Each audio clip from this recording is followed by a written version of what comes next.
Every hero has an origin story. The best origin stories usually are the ones that are born out of pain and suffering. You might think of some of the classics like Batman, right? Bruce Wayne, the orphaned son who witnesses the murder of his parents, and he vows to spend his life fighting crime, right? Spider-Man, Peter Parker's beloved Uncle Ben is, there's a theme here, murdered, and he learns with great power comes great responsibility. Superman, the alien Kal-El, who witnesses his entire planet get destroyed. He's raised on Earth as the last of his kind, constantly struggles with a feeling of being an outsider, but he is committed to fight for the good and to defend the defenseless. Well, the second half of Exodus chapter 2 reads a little bit like Moses' origin story. As we saw last week, the hero of Israel, the deliverer of God's people, was miraculously saved in infancy and raised in safety in Egypt's palace. The text sort of skips over his childhood, and today we find him in verse 11 beginning to try on the characteristics of a deliverer.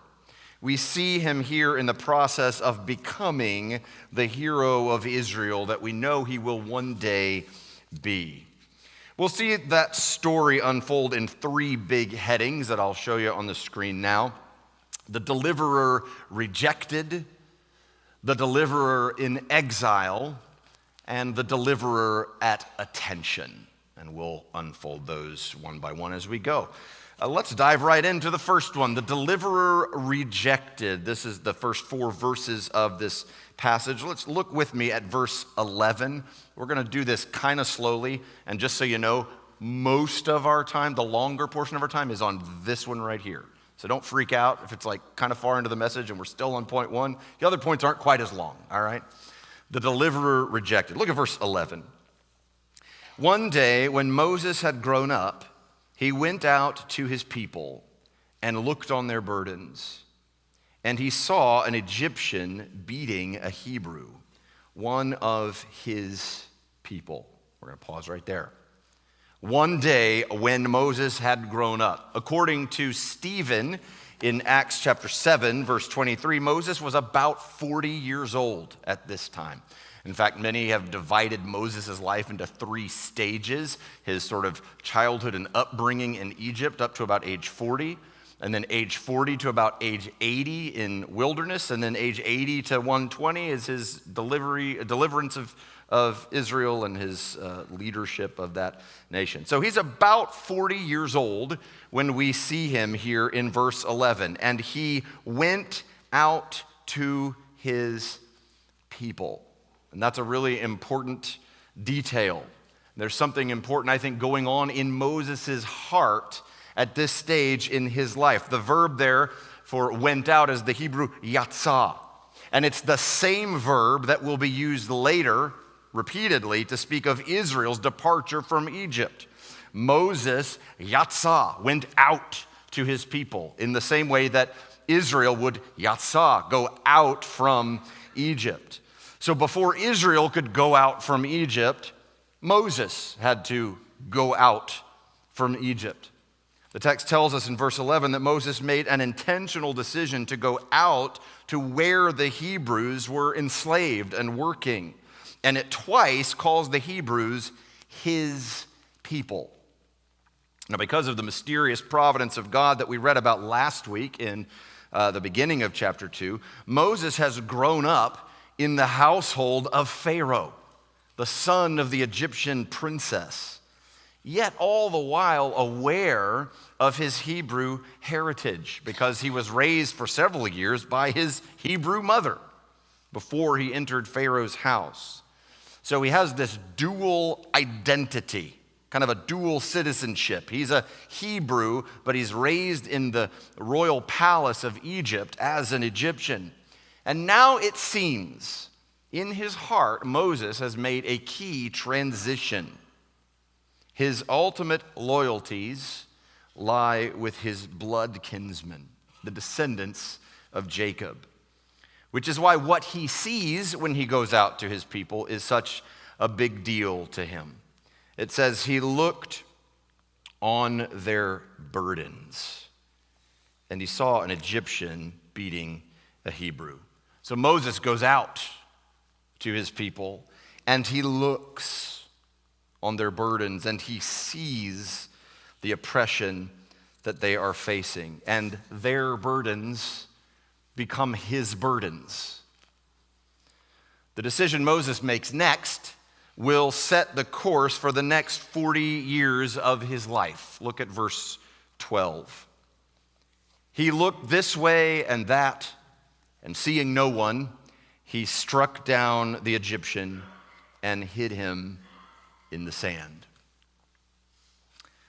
Moses would one day drive the Hebrews out from under the Egyptian's whip, and by his outstretched staff would bury many Egyptians in the sand of the Red Sea. But today, he's just trying it on. He's got to grow into it. Now, it's tempting to condemn Moses for an impetuous act of violence, and I've heard many do just that thing and call him a murderer and say that the lesson of Moses' life is that God can use even really terrible sinners like Moses. But before we cast our stones at him, I'd like you to consider some details in the text and elsewhere in Scripture concerning this action of Moses. The verb struck down in verse 12 is the Hebrew nacha, and it's the same word that's used in verse 11 to describe what the Egyptian is doing to the Hebrew. Nacha. So an Egyptian, probably a taskmaster, is nacha, an Israelite slave. And in response, Moses, nacha, struck down the Egyptian and buries him in the sand. Theologian Mitch Chase puts it plainly, this was a murder in progress, not a minor scuffle. In other words, Moses likely came upon an Egyptian taskmaster beating a Hebrew slave to death, and he intervened. Consider also Stephen's account of this event in that long speech that Stephen gives right before his martyrdom in Acts chapter 7. Here's how he describes what Moses did in Acts 7, 24 and 25. Seeing one of them, his people, being wronged, he defended the oppressed man and avenged him by striking down the Egyptian. He supposed that his brothers would understand that God was giving them salvation by his hand, but they did not understand. Who can you think of with a heart that beats with mercy for the oppressed? Who do you know whose blood boils with rage at the violence and injustice inflicted upon the poor and defenseless? Isn't this the very heart of Yahweh himself? Just listen to how Psalm 146 describes Yahweh. He executes justice for the oppressed. He gives food to the hungry. Yahweh sets the prisoners free. Yahweh opens the eyes of the blind. Yahweh lifts up those who are bowed down. Yahweh loves the righteous. Yahweh watches over the sojourners. He upholds the widow and the fatherless. But the way of the wicked he brings to ruin. When Moses is stirred with conviction and indignation at the gross mistreatment of a helpless slave, he is actually modeling the very heart of God himself. One commentator says, Moses' action here should not be interpreted as an act of vengeance or rash zeal, but as a proleptic, meaning before it happens in full, a proleptic execution of divine justice against Egypt. If this is the heart of God, shouldn't this be the heart of his people as well? Shouldn't our hearts break at the burdens of the oppressed? And our blood boil at the injustices and indignities inflicted upon them? Now, I'm certainly not suggesting killing somebody, but when's the last time that your blood pressure spiked at someone else's mistreatment? There's something about the heart of God in that kind of response, and I think we see that in Moses. Well, despite Moses' good intentions, it appears as though his fellow Israelites did not take so kindly to his act of heroic intervention. Look at verses 13 and 14. When he went out the next day, behold, two Hebrews were struggling together. And he said to the man in the wrong, "Why do you strike your companion?" He answered, "Who made you a prince and a judge over us? Do you mean to kill me as you killed the Egyptian?" Then Moses was afraid and thought, "Surely the thing is known." Notice that here Moses intervenes for a second time on behalf of someone being mistreated. This time it's a squabble among the Hebrews. And indeed, we see him yet again trying on the role that he would later play for Israel.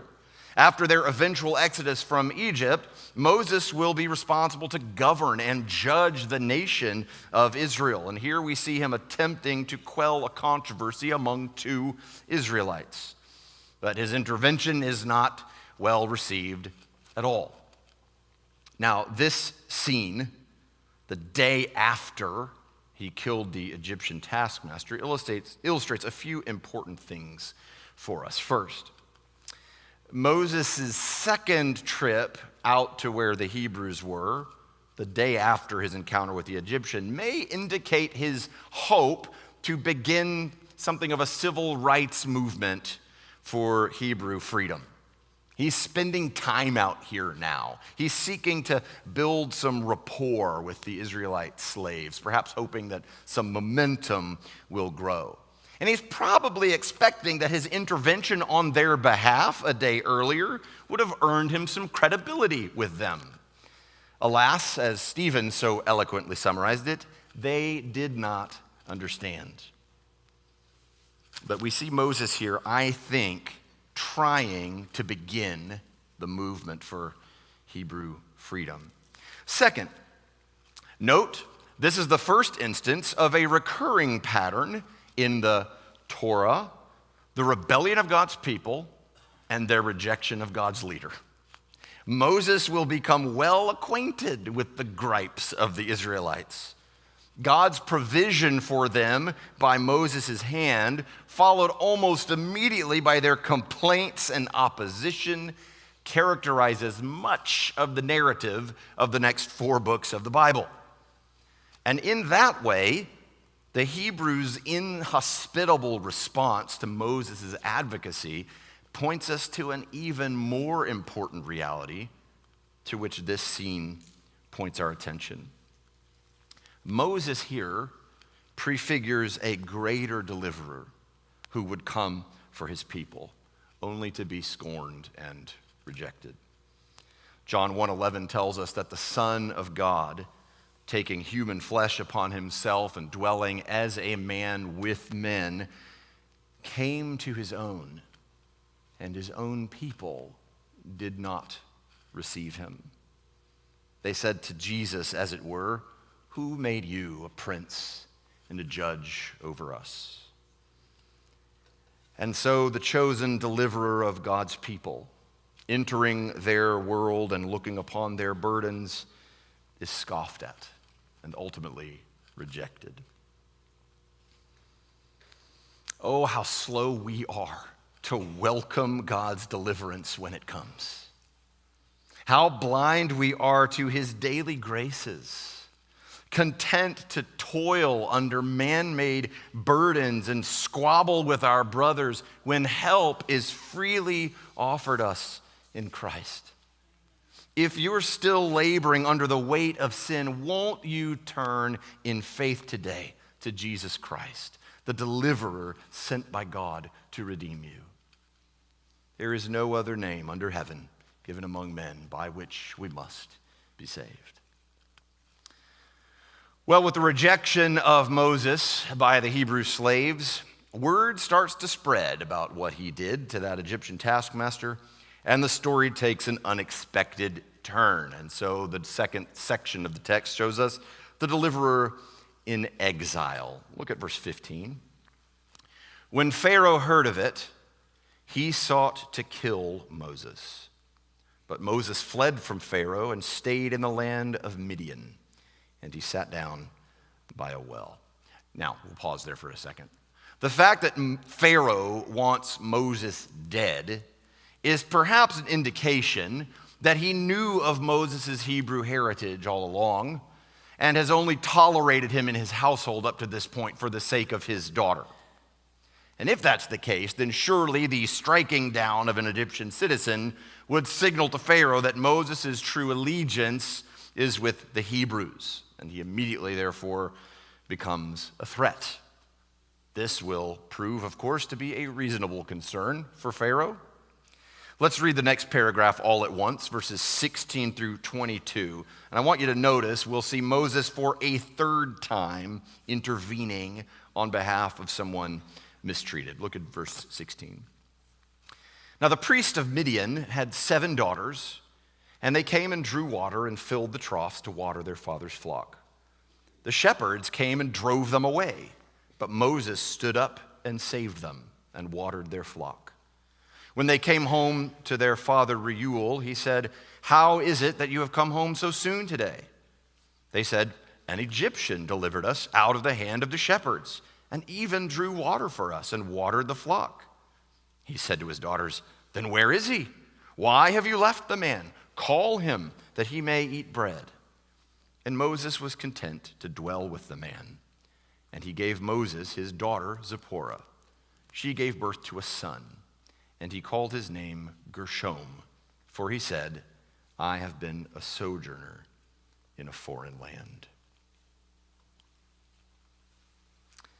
This is not where we wanted to see Moses, is it?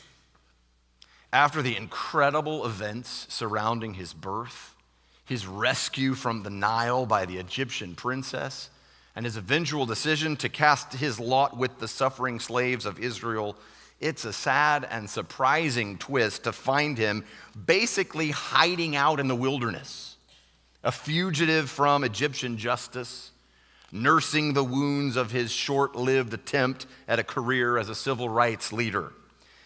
But don't miss what God is doing here in Moses' exile years and what God is inviting us to participate in ourselves. 2 lessons I think we can learn from this scene. First, even when deliverance is God's purpose, its timing may not align with our hopes. Listen to Matthew Henry on this season in Moses' life. He says, "Things were not yet ripe for Israel's deliverance. The measure of Egypt's iniquity was not yet full. The Hebrews were not sufficiently humbled, nor were they yet increased to such a multitude as God designed. Moses is to be further fitted for the service, and therefore is directed to withdraw for the present till the time to favor Israel, even the set time, should come." Has anyone else noticed God doesn't seem to operate on our timeline? Anybody else experienced that reality before? It seemed to Moses, and it may seem to us, that his act of valor and defense against the Egyptian taskmaster was a prime opportunity for the start of Israelite revolution. But it didn't seem so to Yahweh. And so 40 more years pass in the wilderness of Midian.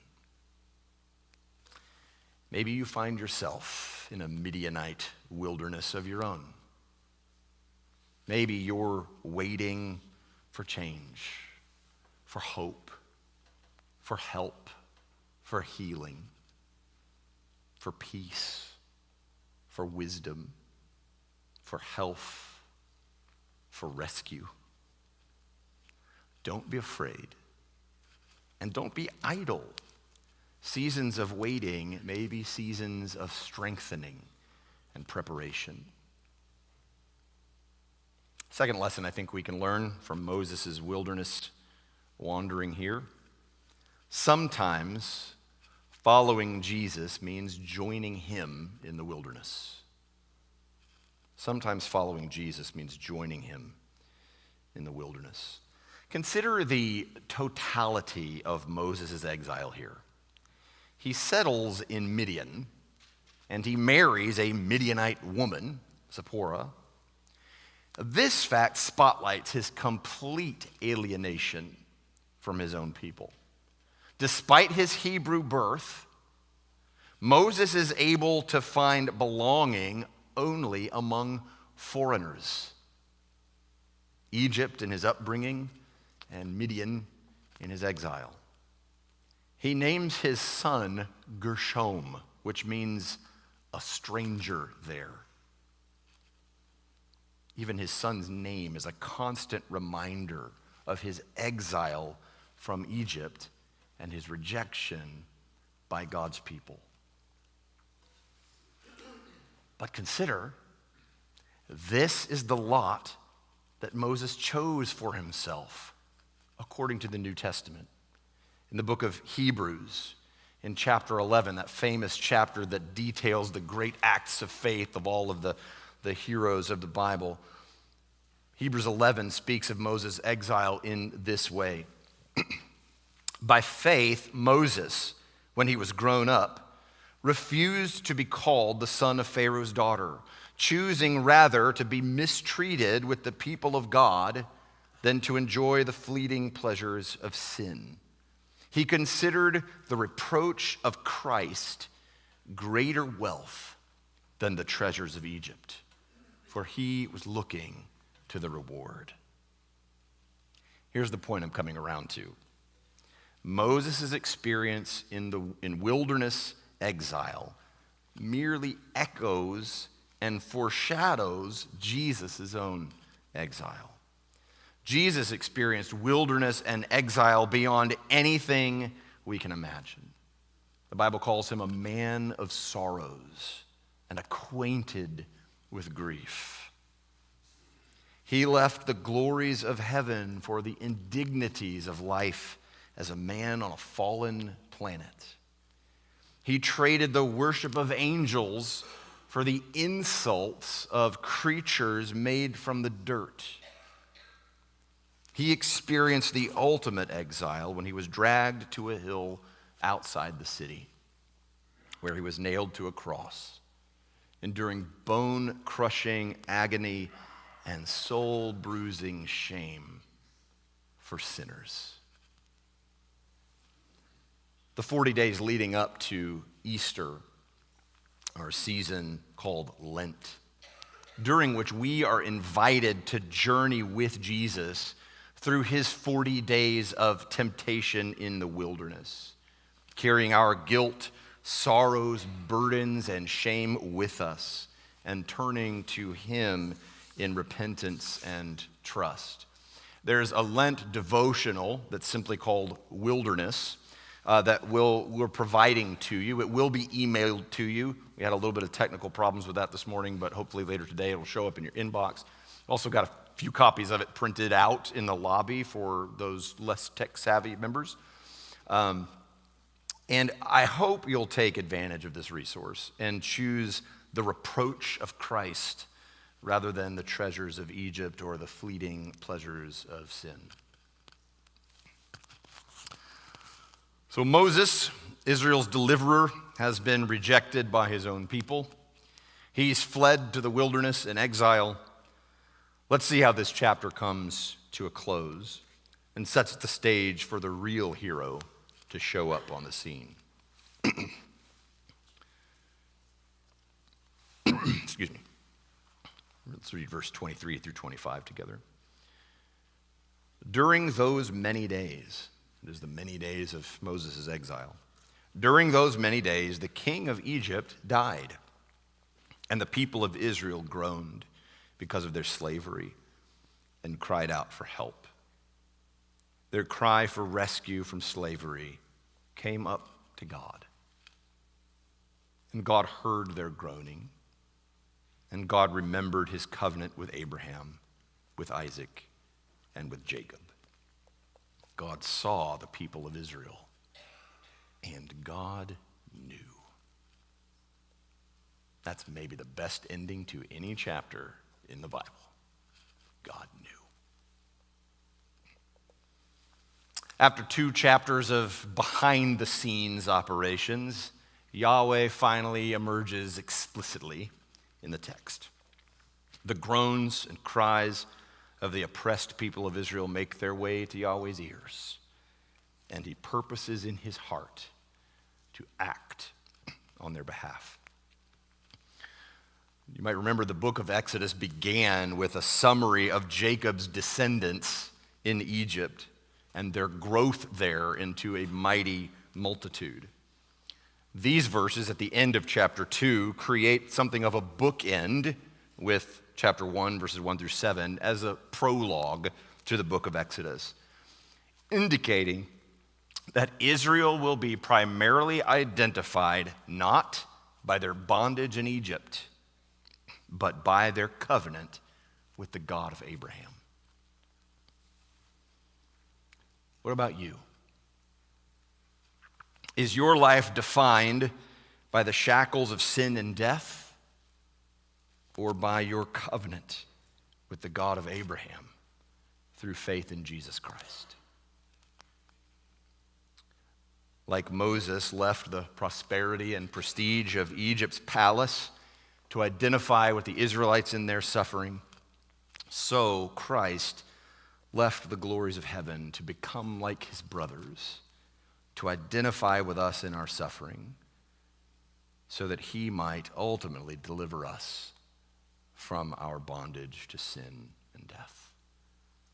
What's keeping you today from resting, trusting in the grace of this great deliverer?